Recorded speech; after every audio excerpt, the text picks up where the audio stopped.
मनीष जी भगवान के मंदिर में चुनरी बांध रहे होते हैं और कह रहे होते हैं कि रूही और अबीरा को यूं ही एक साथ रखना। वो दोनों बहनें हैं, ये मैं बाद में उन्हें बताऊंगा सही वक्त आने पे, लेकिन उनका प्यार एक दूसरे के लिए ऐसे ही रखना। तभी उनको आवाज़ आती है तथास्तु। वो पीछे मुड़ के देखते हैं तो संजय फूफा सा रहते हैं। वो वहाँ पे उनकी वसीयत, मनीष जी की वसीयत लेके आते हैं और उन्हें दिखाते हैं। मनीष जी चौंक जाते हैं, उनसे कहते हैं कि आप यहाँ पे क्या कर रहे हो। तभी संजय फूफा सा कहते हैं कि मैं रूही और अभीरा का सच उन दोनों को बता देता हूँ, फिर जो होगा वो देख लेंगे। तभी मनीष जी कहते हैं कि आप ऐसा क्यों कर रहे हो। तभी संजय फूफा सा कहते हैं कि आपने भी तो क्रिश को मेरी मर्ज़ी के खिलाफ जाके सपोर्ट किया था। अब मैं रूही को बता देता हूँ कि अभीरा उसकी बहन है और वो उसकी अक्षरा मासी की बेटी है, वही अक्षरा मासी जिसने उसके माताश्री को मारा था। ये सुन के मनीष जी परेशान होते हैं। वो संजय फूफासा को कहते हैं आप ये सब क्यों कर रहे हो, आपका घर बर्बाद हो जाएगा। संजय फूफासा मनीष जी को कहते हैं कि घर बर्बाद होता है तो होने दीजिए, मुझे क्या, मैं तो वहाँ का दामाद हूँ, बेटा नहीं हूँ। मनीष जी हाथ जोड़ के फूफासा से कह रहे होते ऐसा मत कीजिए। तो वो कहते हैं कि अगर आपको ये सारी बातें रोकनी है तो कल नवरात्रि में आइए और मुझसे पैर पकड़ के माफ़ी मांगिए सबके सामने, तभी मैं चुप रहूँगा, वरना नहीं।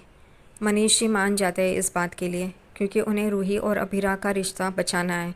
इस वजह से वो कहते हैं कि मैं तैयार हूँ। फूफासा खुश हो जाते हैं। यहाँ पे फूफासा सब लोगों को इकट्ठा करके कुछ बताने वाले होते हैं। उतने में ही रूही, अभीरा, रोहित और अरमान आ जाते हैं हंसते हंसते। सब लोग देख के चौंक जाते हैं कि ये चारों इतने खुश एक दूसरे के साथ। तभी अभीरा पूछते आप लोग हमें ऐसे क्यों देख रहे हो। तभी मनीषा चाची कहते हैं कि ऐसा दृश्य हमें कभी कभी देखने को मिलता है, हर वक्त थोड़ी ना मिलता है। और सब लोग हंसने लगते हैं। यहाँ पे संजय फूफासा कहते हैं मैं आप सबको नवरात्रि के लिए न्योता दे रहा हूँ, कल नवरात्रि है, आप सब आइए। और ख़ास तौर पे अभीरा और अरमान चौंक जाते हैं, ख़ास तौर पे उन्हें ऐसे क्यों बुलाया है करके। तो फूफासा संभाल लेते हैं बात को और कहते हैं आप दोनों अपने आप को घर से अलग मत समझिए, परिवार से अलग मत समझिए, इस वजह से मैंने कहा। रात को अभीरा लैपटॉप में अपना काम कर रही होती है स्टडी रूम में। तभी अरमान वहाँ पे आता है और कहता है कि तुम चाहो तो उस कमरे में अकेली सो सकती हूँ, मैं कहीं और सोता हूँ। तो वो कहती है कि कहीं और जगह होती तो हमें बेबी वाले कमरे में शिफ्ट होना ना पड़ता। तो वो कहता है कि मैं आउट हाउस में जाके रहता हूँ। तो वो कहती है आउट हाउस में नवरात्रि का सारा सामान रखा हुआ है और कुछ मेहमान भी आए हुए हैं, तो वो भी रुके हुए हैं वहाँ पे। और वो वहाँ से चली जाती है। यहाँ पे अरमान सोच में पड़ जाता है और इन दोनों की सारी बातें रूही चुपके से सुन रही होती है। क्रिश बाहर निकल रहा होता है, उतने में वो देखता है कि उसके पिताजी यानी कि संजय बंसल किसी से बात कर रहे हैं, उसके जूनियर से बात कर रहे हैं। और वो सारी बातें क्रिश सुन लेता है। वो एकदम से डर जाता है, चौंक जाता है और वो पीछे भाग रहा होता है। उतने में ही वो गाड़ी से टकराता है। संजय फूफासा उसे देख लेते हैं और उसको पकड़ लेते हैं। क्रिश अपने पिताजी से कहता है कि आप ठीक नहीं कर रहे हो, मैं अभी जाके अबीरा भाभी को सब कुछ बता देता हूँ। तो वो कहते हैं जा बता दे, मैं डरता नहीं हूँ करके। और उसके बाद क्या होगा, वो क्रिश को धमकी देते हैं और क्रिश कुछ नहीं कर पाता, वो सिर्फ सोच में पड़ जाता है। अगले दिन नवरात्रि की पूजा शुरू हो जाती है। यहाँ पे सब लोग सज धज के आते हैं। सारी सुहागनें अपने सर पे कलश लेके चल रही होती है। उतने में ही रूही की चुनरी उसके पैर में आ रही होती है, इसलिए वो नीचे झुक रही होती है। उतने में अबीरा उसे रोकती है और उसकी चुनरी खुद अपने हाथों में लेके वो कहती है अब तुम चलो, मैं तुम्हारी चुनरी अपने हाथ में रख रही हूँ, अपने हाथ से पकड़ती हूँ ताकि तुम ठीक तरह से चल पाओ।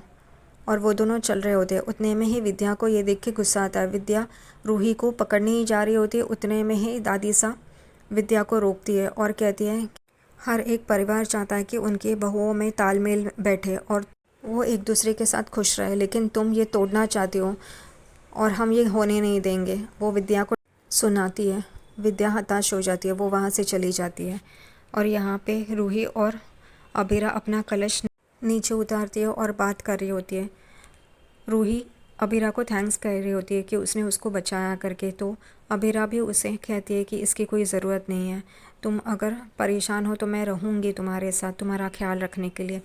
तभी रूही कहती है अगर मैं तुमसे एक बात कहूँ तो तुम क्या मानोगी। वो कहती है अबीरा बोलो तो सही, रूही कहती है तुम अरमान को माफ़ कर दो। अबीरा कहती है इसके लिए वक्त लगेगा। रूही कहती है ठीक है करके। और वहाँ पे मनीष जी और उनका परिवार आ जाता है। रूही और अबीरा दोनों उनके गले लगते हैं और उन तीनों को, रूही को, अबीरा को और मनीष जी को बहुत ही अच्छा लग रहा होता है। मनीष जी यही कहते हैं इन दोनों के ऐसे ही प्यार के लिए मैं झुकने के लिए तैयार हूँ, मैं संजय से माफ़ी मांगने के लिए तैयार हूँ करके। और वो माफ़ी मांगने जा ही रहे होते हैं उतने में संजय फूफासा सबका ध्यान उनकी तरफ करते हैं। और वो माफ़ी मांगते समय अबीरा और रूही उनके पास आते हैं और कहते हैं आप क्यों माफ़ी मांग रहे हो करके। तो वो कहते हैं नहीं, मुझसे गलती हो गई है, क्रिश उनका बेटा है और मैंने उसे सपोर्ट किया था, इस वजह से माफ़ी मांगनी बनती है। और यहीं पे आज का एपिसोड ख़त्म होता है।